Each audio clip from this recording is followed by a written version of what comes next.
Father, we give you praise, honor, and glory. We acknowledge your greatness in our lives, and we bow down to your holy name. We pray that may your Holy Spirit move within us, and as we sing these songs, let your understanding dwell in our hearts. Help us worship you, Lord, in spirit and in truth. In Jesus' name, amen and amen. Behold, what manner of love the Father has bestowed upon us, that we should be called children of God.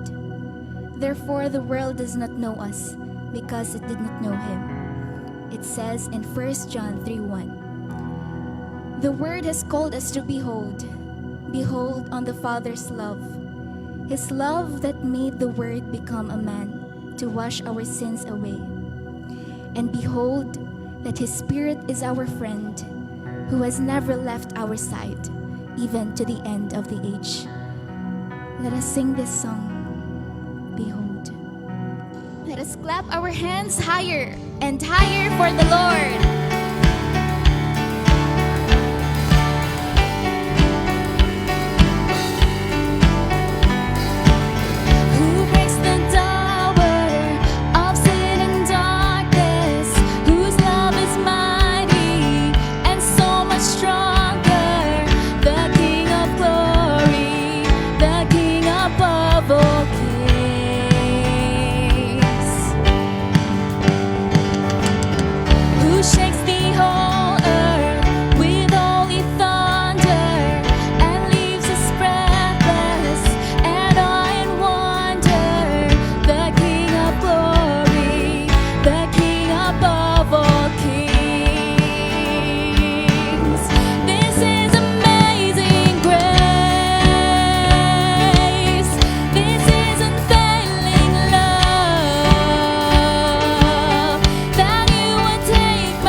until eternity.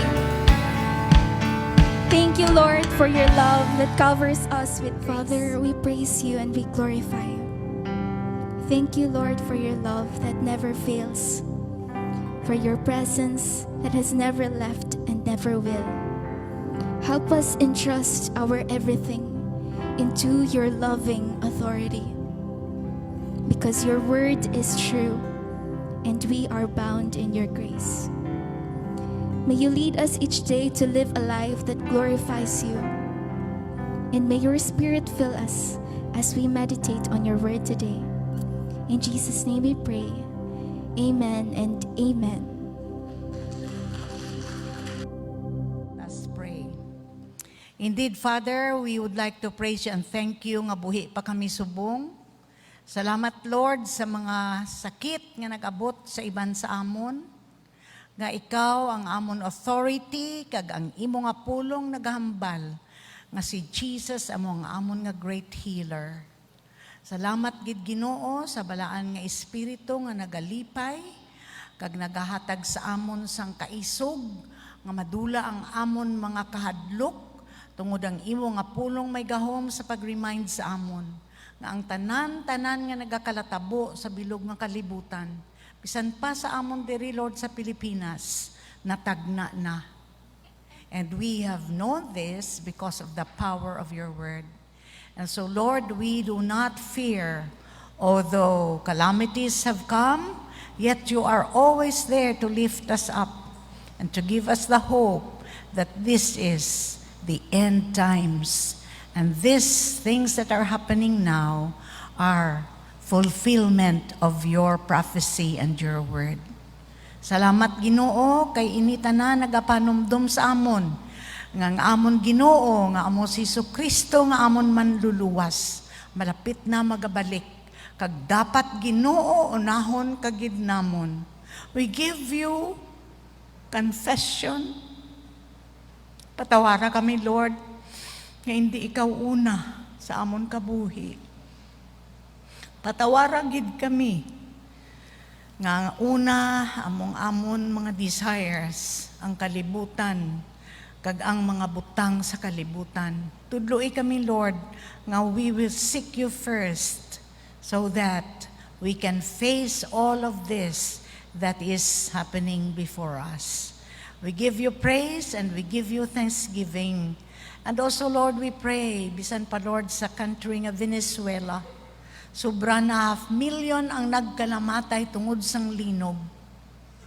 Kag Lord, diinayan ang ilang mga kalag nagkadto. Tudloi kami sa pag-share, sa pagpangdaog sang kalag, kag sa pagtindog nga ang imong pulong matuod, kag ikaw lang gid ang amon manluluwas. Speak to us today and this morning.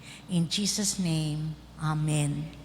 So our text is found in 1 Peter chapter 1, verses 23 to 25. Nga nagasiling, having been born again, not of corruptible seed, but incorruptible, through the word of God, which lives and abides forever. Because all flesh is as grass, and all the glory of men as the flower of the grass withers, and its flower falls away, but the word of the Lord endures forever. Tungod na tawo na kita liwat, hindi tungod sa unod nun nga mga binhi, kundi incorruptible, immortal, pinaagi sa pulong sang Dios, kag ini nagakabuhi, kag nagapabilin sa walay katapusan. Ang hilamon magakalaya, kag ang bulak magakataktak, pero ang pulong sang Diyos magapabilin sa walay katapusan. The Bible does not contain the Word of God. The Bible is the Word of God. And it is final. It is truth. It is the oldest book in existence. Pinakatigulang na libro sa bilog nga kalibutan nga naga-exist hasta subong. The Bible lends itself to translation and has been translated in whole or in part in more than 1,000 languages and dialects. Hasta subong gina-translate pa ang Biblia sa lain-lain nga mga lingwahe. Lain-lain nga mga lingwahe sa mga remote kag mga ato pagid kundiin pagid nga mga lugar para maintindihan sang tawo nga inipulong sang Dios. There are 7 crowning wonders of the Bible. 7 ka kuruna nga mga talanhaga ang Biblia.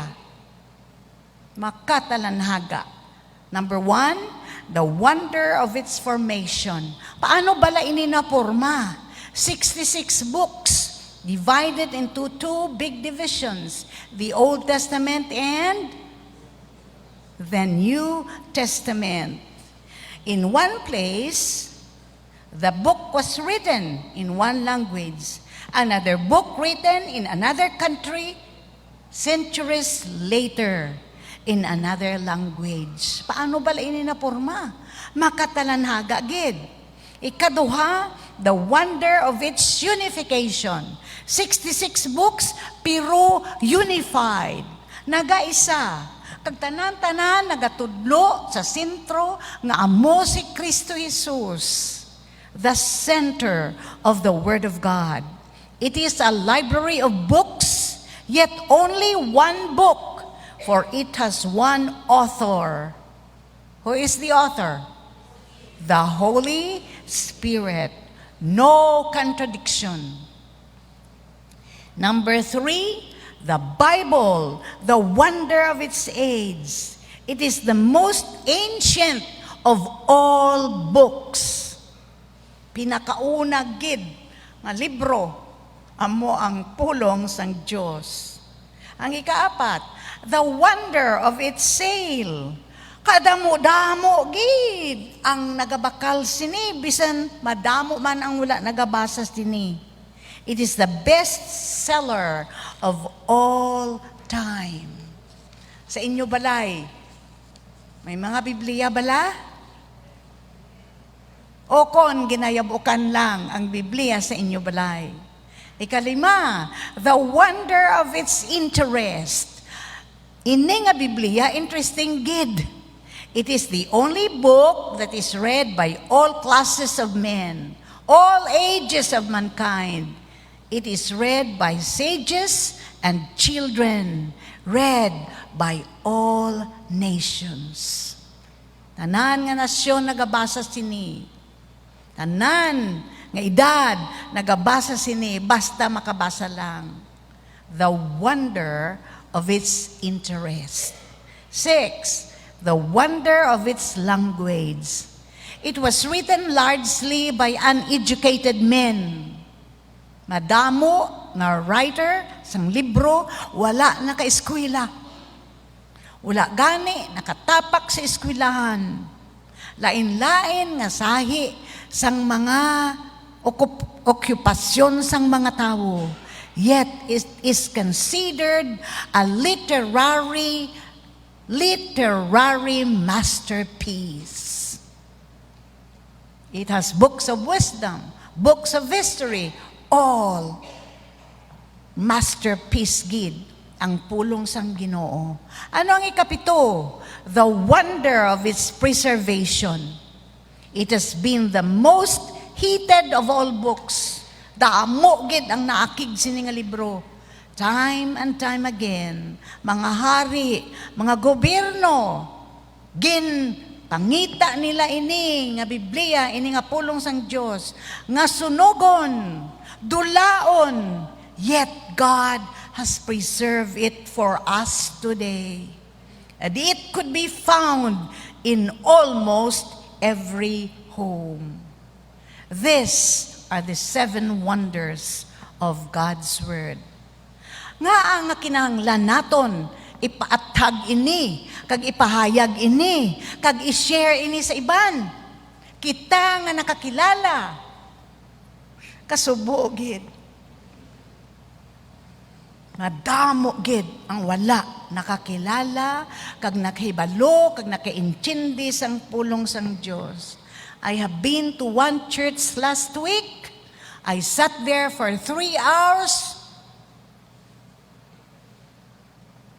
The word of God was not preached at all.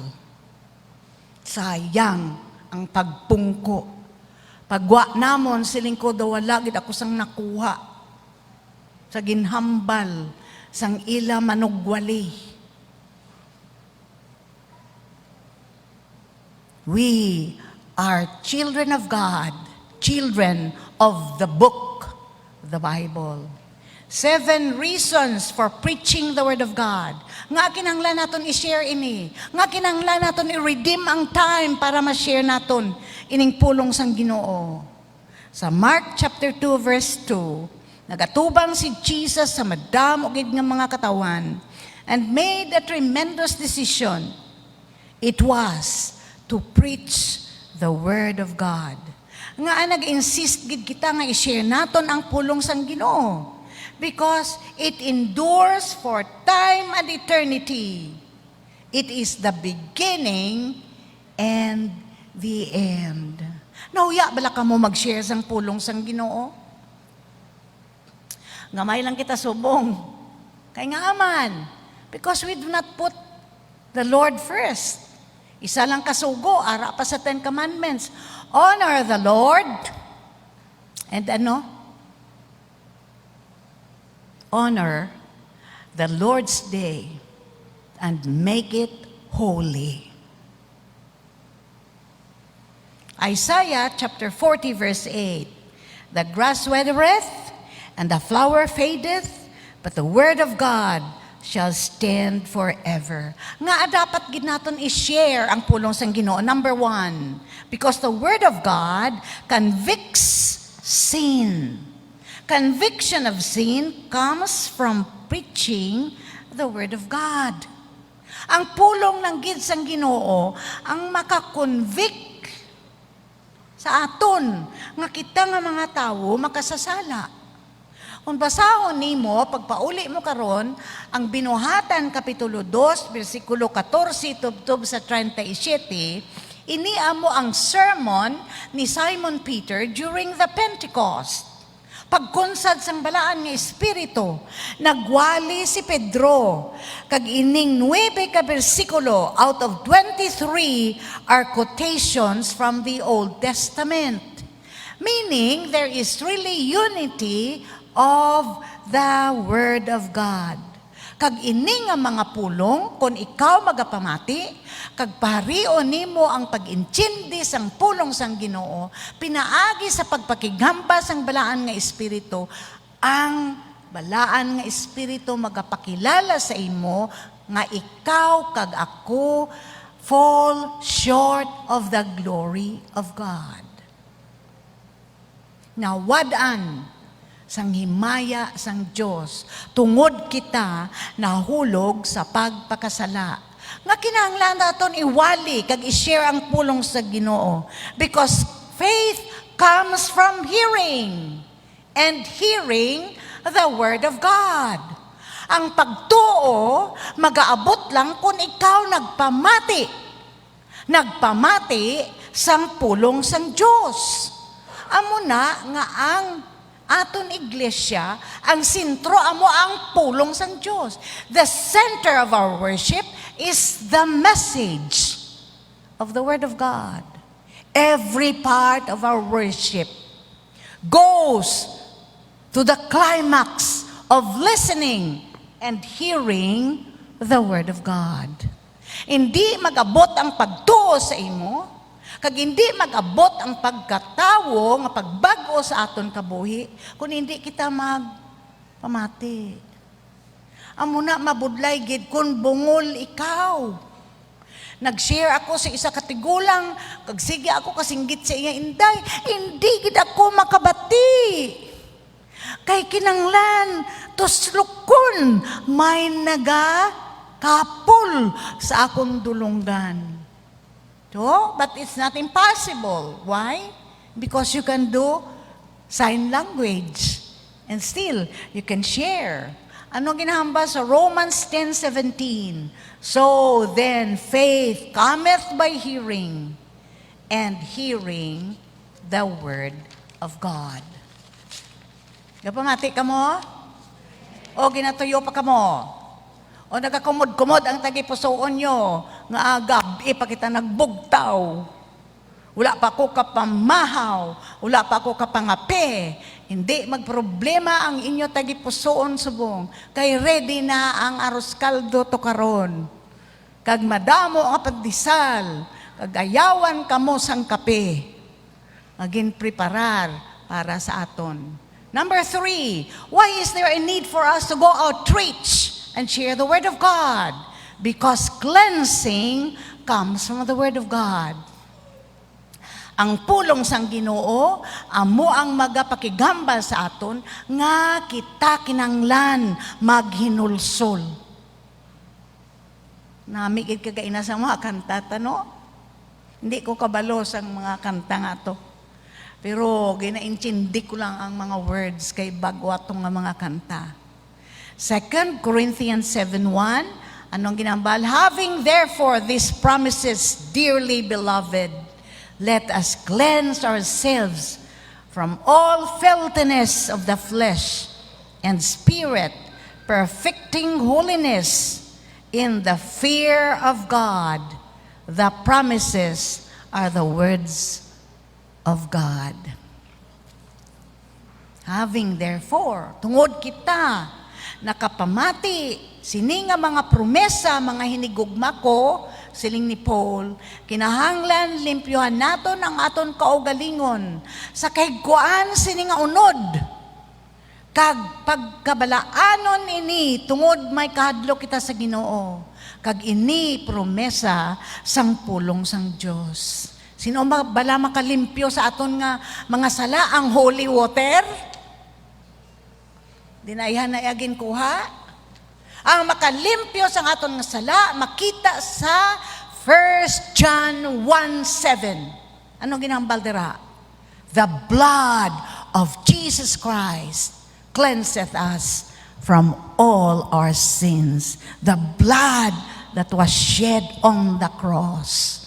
The only detergent to cleanse our sins. Bisan ano pa na kadamo nga wisik, hindi ginakalimpyo sa aton mga sala ang tubig. Bisan baklo no pa ang tanan nga disinfectant, tanan nga mga habon, tanan nga mga palimpyo kag magputi gid. Hindi gid magputi ang aton tagipusoon sang sala kun hindi kita maghinulsol. Kag ini makita lang sa pulong sang Dios. Anong ikaapat? Assurance comes from the Word of God. Amo na nga wala kita nahadlok. Bisan may linog. Kay ini natagna na. Natagna na. Siling sang pulong sang Ginoo, may linog, kag todo pagid nga linog. Baw daw mahibi man ako. Kaya ang bata ko, nagtawag siya, nanay. Nagpa-goodbye na kami kay Honda Pilot. Tingin ko sinugani ng Honda Pilot. Ang ilagali nga sa lakyan. Nagpa-goodbye na. Kay nag-ulan, hail. Anong hail? Dalagko nga mga yelo. Nag-ulan, kag ang ilang nga salakyan wala nakasulod sa garahe.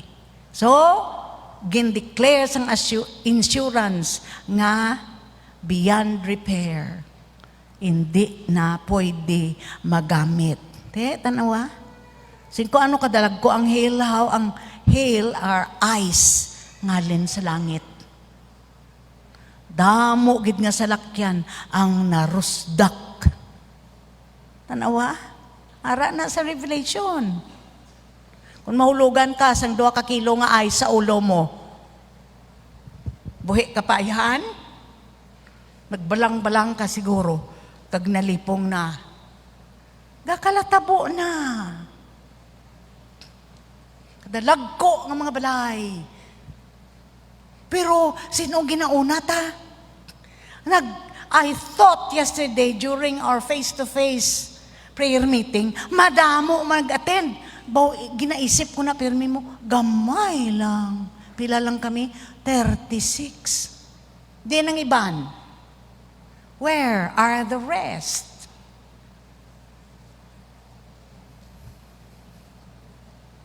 Ano gani ang ikaapat?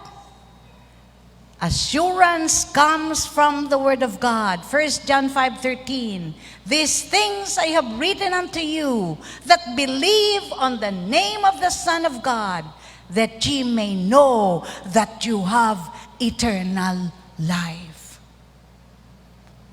Paano ikaw maluwas? Pagtuo sa kay sino? Kay Kristo Jesus. Nga bugtong nga anak sang Diyos. Kag kun ikaw magtuo, may kabuhi ikaw nga walay katapusan. Amen? Number 5, comfort comes from the Word of God. Tama agad. Kung nagtaliwan ang imo nga loved ones, may ara ikaw comfort, pinaagi sa balaan nga Espiritu. Kay kung ina nga hinigog mga nagtaliwan, nakakilala sa Ginoo, makita ay pakamuliwat. Amo na ang comfort. 1 Thessalonians 5:15, wherefore comfort one another with these words. These words are the words of God recorded in the Bible. Hindi magkalisang ano sining ni Jesus. Let not your heart be troubled. Believe in God. Believe also in Jesus. Ini nga duta, temporaryo lang kita diri. Then kita makadto. Sa langit, siling sang ibandera.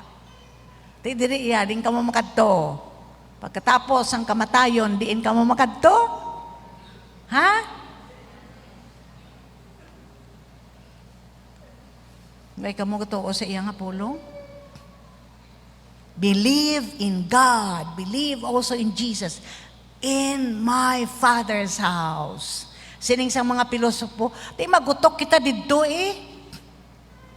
Nabalang utok nga, wala nagatuo nga ang Diyos makagagahom. May imposible bala sa Ginoo? Ay kami ng mga electrical engineer. Hindi kami abisan sa impyerno kami makadto. Hindi kami maka-experience ng init. Kaya mabutang lang kami dito sa langit sang air condition.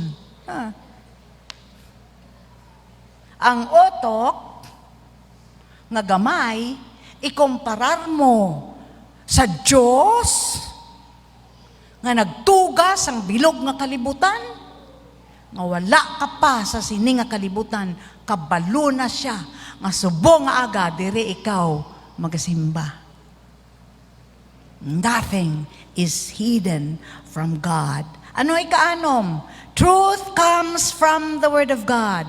Ang kamatuoran, dira sa pulong sang Diyos. Binuhatan 17:11. They search the scriptures daily, whether those things are so. Tuod gid. Anong ikapito? The new birth comes from the Word of God.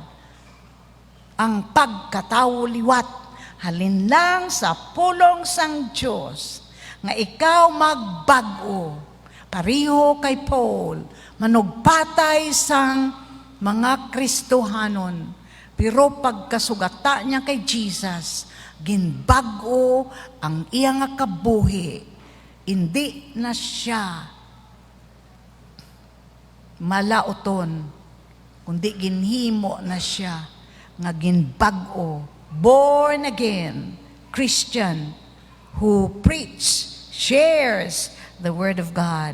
1 Peter 1:23, being born again, not of corruptible seed, but of incorruptible by the Word of God. Di ano ang Biblia, ginakumparar bala ini sa ano? 7 naman. Nga puro gid ini 7. Because 7 is a perfect number. This is God's perfect number. 7 symbols to illustrate the Word of God.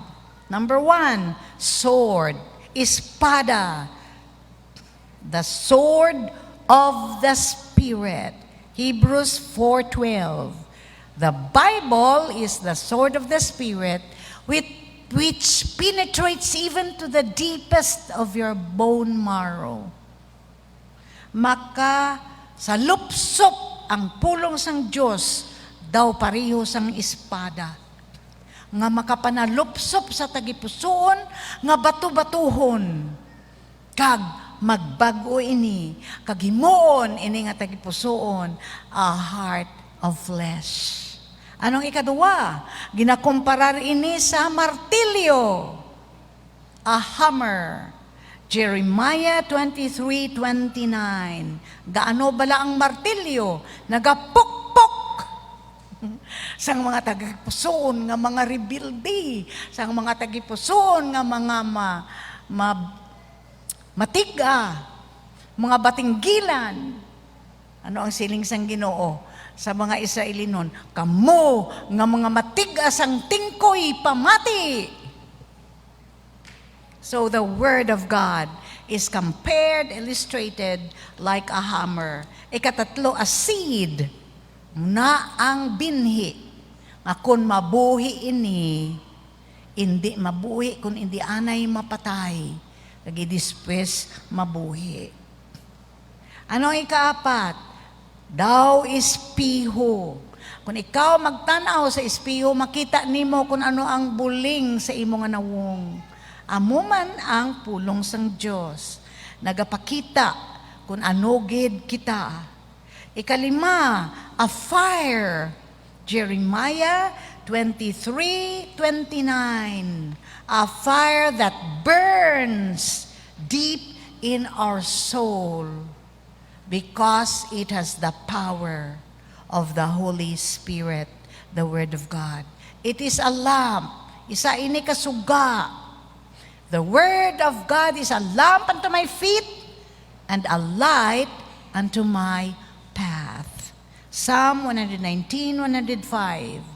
Ano ang ikapito? Pagkaon sang aton kalag. Bata pa kita, kag bago lang kita nakakilala sa Ginoo, gainom kita sang gatas, sang pulong sang Dios. Sa pagtubo na naton, kay nagapangamuyo kita, kag nagabasa sang iyang nga pulong, amat-amat kita ginatudluan sa pagkaon sang karne, sang mga gulay, para ini makapabakod sang aton espirituhanon nga kabuhi. So in 7 of this illustrates the Word of God convicts sin. The Word of God breaks daw martilyo our sin. Ano pagid? The Word of God regenerates. Ginabago kita. Ano pagid? The mirror. The Word of God reveals who we are so that we can make right our relationship with God. The Word of God is like a fire that consumes all the sins in our life so that we can have a right relationship with Jesus. Ano pagid?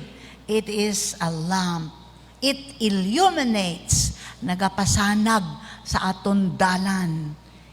Kag katapusan, it nourishes our individual lives. Na, di na kinanglan nga magsindi ka pa sang kandila. Baw, kamahal-mahal sang kandila. Di nga agasindi ka mo sang kandila. Kay kuno may kasanag, pakadto sa langit. Sinong kasanag? Oo nga sindi-sindi ka mo man. Di ko kayong sindi sining mga Kristohano na. Nagasindi pakakandila sa ilang mga lulubgan. Diretsuhan na ini. Sayang lang inyo kwarta kung inbakal nyo naksudan. Si Jesus amang suga. Hindi kay masindi ka mo to sa mga lulubngan sang kandila. Singko ining mga gasindi, ay gining kabasa ka Biblia ba? Mga kigman kamo sa akong diretso na, basi akon. Hindi ko magsugid sa inyo sang tama, bala. Sa labton ko pa sa Ginoo.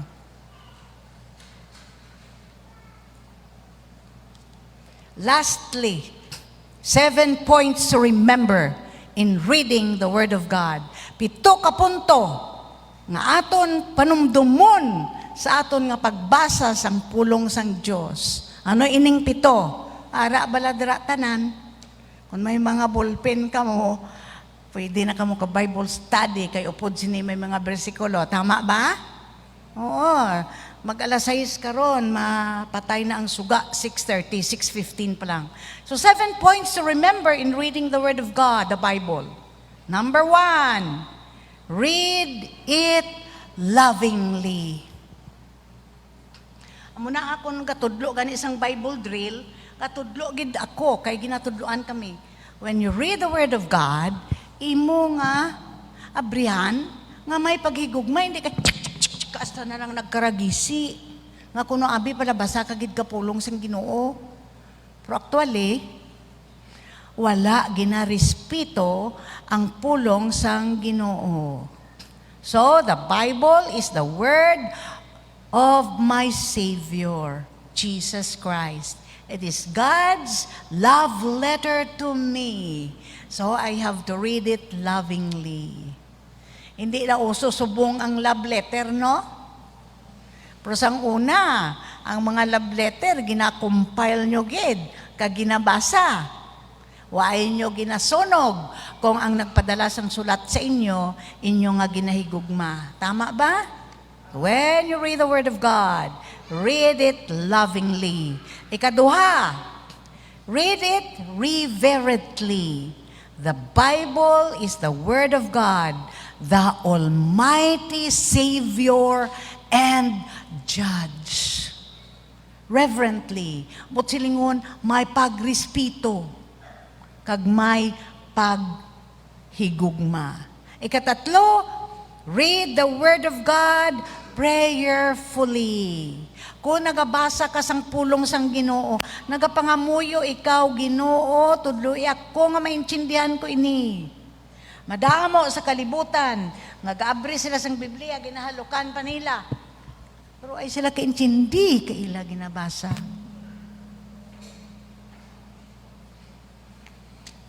Prayerfully.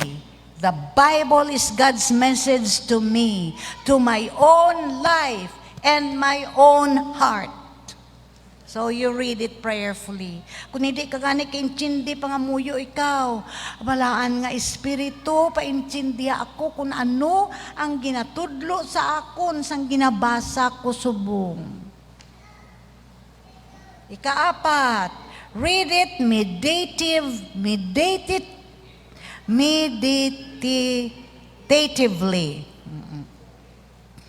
The Bible of old, meditate on the Word of God. Meditate, meaning, intindihon, liwat-liwaton, kag basa liwat. Amo na ginasiling ko pirmi. When you read the Word of God, o pareho balasang mga baka. Inang mga baka nga naga-graze, naga-rub sila sa green leaves, sa green grass. May ara gali na sila nga storehouse diri. Wala na nila ginaubos gid katulon. Hinay-hinay ang ilang pag-chew sang grass. Kagang ibang taguon diri, kag kung gutom sila pagwaon naman nila, kag itchew naman nila ang grass para ini mag-produce sang manami gid nga gatas. Kag pati ikaw, kag ako, naga-inom sini. So when you read the Word of God, read it meditatively,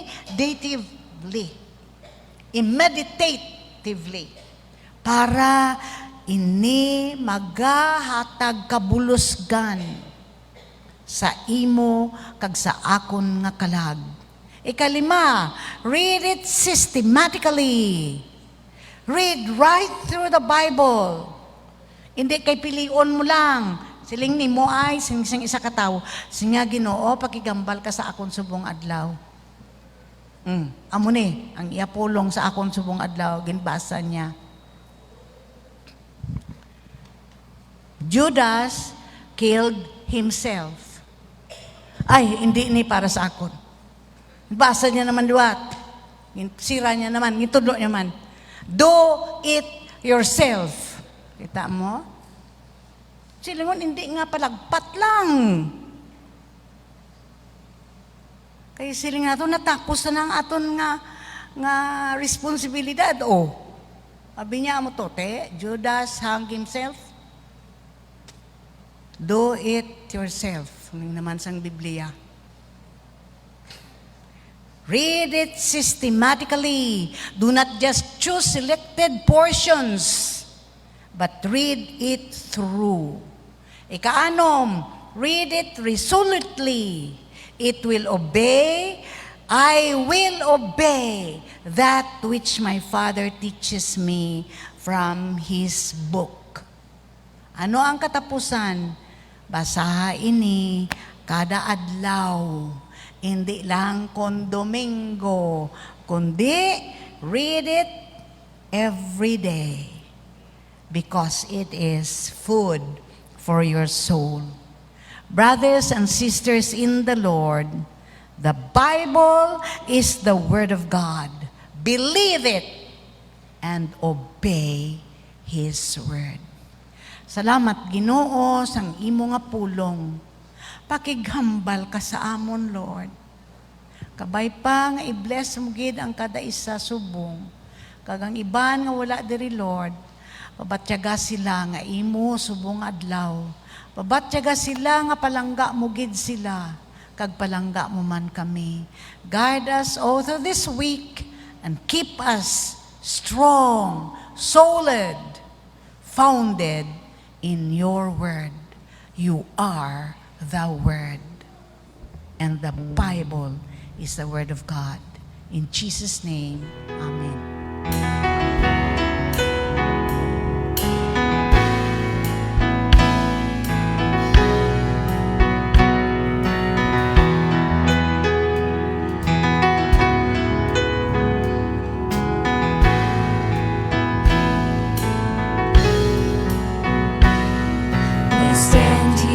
Together As a family we join hands together, lifting praises to the Father above for sending His Son.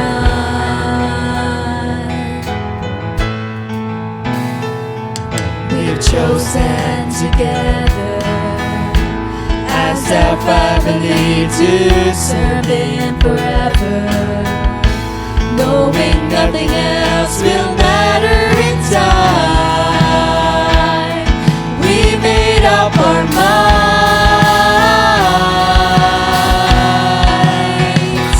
Through the heat of the day, we will join in the fight till He takes us away, till our faith becomes sight.